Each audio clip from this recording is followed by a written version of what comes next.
சென்னை புழல் பகுதியில் அமைந்துள்ள ரெட்டேரியிலிருந்து வெளியேறும் உபரி நீரால் மாதவரம் செங்குன்றம் சாலையில் குளம் போல தண்ணீர் சூழ்ந்திருக்கிறது. கூடுதல் விவரங்களுடன் செய்தியாளர் மணிவர்மன் இணைந்துள்ளார். மணிவர்மன், கூடுதல் தகவல். சென்னை மாதவரம் செங்குன்றம் சாலையில் ரெட்டேரியின் உபரி நீர் வெளியேறியதால் இங்கு போக்குவரத்து தற்பொழுது மூடப்பட்டுள்ளது. ஒரு வழி பாதையாக இந்த பாதையில் கடல் அலைகள் போன்று வாகனங்கள் நீந்தி செல்கின்றன. இங்கே ரெட்டேரியிலிருந்து உபரி நீரானது கடந்த 2 தினங்களுக்கு முன்பு திறக்கப்பட்டது. இதனால் ரெட்டேரியிலிருந்து வெளியேறி வரும் உபரி நீர் மாதவரம் பாலாஜி நகர், வெஜிடேரியன் நகர், கிருஷ்ணா நகர் வழியாக மாதவரம் செங்குன்றம் சாலையில் தற்போது சூழ்ந்துள்ளது. இதனால் வாகன போக்குவரத்து முற்றிலும் பாதிக்கப்பட்டுள்ளது. 2 வழி வாகன போக்குவரத்தாக இருந்த இந்த சாலை தற்பொழுது ஒரு வழியை மூடப்பட்டு ஒரு வழி சாலையாக, ஒரு வழி பாதையாக மாற்றப்பட்டுள்ளது. ஒரே வழியில் செங்குன்றத்திலிருந்து மாதவரம் செல்வதற்கும் மாதவரம் வழியாக செங்குன்றம் செல்வதற்காகவும் பயன்படுத்தப்படுகின்றன.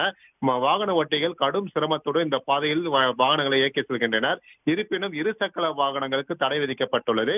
இப்பகுதியில் அதிக தொழிற்சாலைகள் அமைந்துள்ளதால் தொழிற்சாலைக்கு செல்கின்ற தொழிலாளர்கள் இந்த தண்ணீரை கடந்து செல்ல முடியாமல் அங்கிருக்கும் வழியாக வரும் கனரக வாகனங்கள், ஜேசிபி வாகனங்கள் மூலமாக ஏறி சென்று தொழிற்சாலைக்கு செல்கின்றனர். இருந்த போதிலும் ரெட்டேரியிலிருந்து வெளியேறிய நீரானது முழங்கால் அளவு இப்பகுதியை சூழ்ந்துள்ளதால் மிகவும் இப்பகுதி சிரமத்துக்கு ஆளாகியுள்ளனர். விவரங்களுக்கு நன்றி மணிவர்மன். உடனுக்குடன் செய்திகளை தெரிந்து கொள்ள சன் நியூஸ் பெல் ஐகானை கிளிக் பண்ணுங்க.